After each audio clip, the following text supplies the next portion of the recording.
Morning everyone. দাঁত brush করতে করতে আজকের ব্লগটা শুরু করে দিলাম। সকালবেলাটা না ভীষণ কাজের তাড়াহুড়ো থাকে, কি কাজ করব কিছুতেই ভেবে পাই না, কি আগে করব কি পরে করব। একদিকে চা বসিয়ে দিয়েছি, আরেকদিকে ভাত বসিয়ে দিয়েছি, কারণ ছেলে স্কুলে যাবে। আর গোলা রুটি করেছিলাম, ছেলে বলল টিফিনে নেবে, তাই আর বাবাকেও টিফিনেই করে দিয়েছিলাম গোলা রুটি। আর আমি তো এইগুলো খাবো না, আমি খাবো বিটের জুস। বিটের জুস খেতে তো একদম ভালো লাগে না, কিন্তু খেতে তো হবে স্কিনটাকে ভালো রাখার জন্য। কি আর করা যাবে, তখন চোখ নাক বন্ধ করে আমি বিটের জুসটাকে কোনো রকম শেষ করলাম। খেতে তো হবেই। তারপর আমি চলে গেলাম রান্নাঘরে।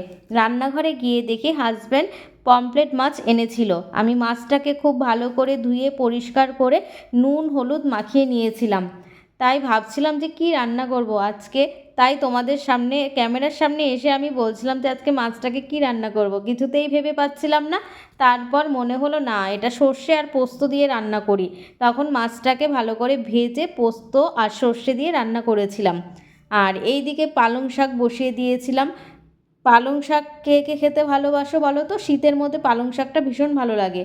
তারপর স্নান করে পুজো দিয়ে আমি একটু স্কিন কেয়ার করে নিয়েছিলাম। জানো তো, আগে টিপ পরতে একদম ভালো লাগতো না, কিন্তু ইদানিং টিপ পরতে ভীষণ ভালো লাগছে। তারপর দেখো, তারপর আমি একটু রিলস করছিলাম, সেটারই একটা ছোট্ট একটা ক্লিপ তোমাদের সঙ্গে শেয়ার করলাম।